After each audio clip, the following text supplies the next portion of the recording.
Mula sa Davao hanggang sa buong bayan, dala mo'y tapang at tunay na pagmamahal. Sa bawat hamon, hindi ka lumili at tumitindig ka pa rin kahit anong mangyari. Hindi ka takot magsalita ng totoo para sa mahihirap, para sa bansa mo. Ang iyong puso laging nasa Pilipino, walang kinikilingan, tapat sa paninindigan.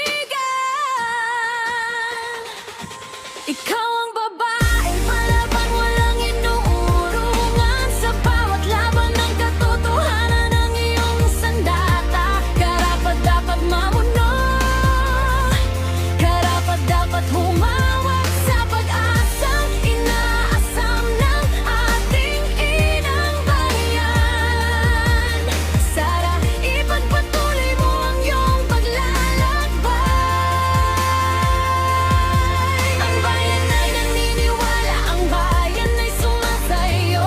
Isang lider na may dangal, may puso at may tapang. Ang karapat-dapat maging Pangulo ng Pilipinas.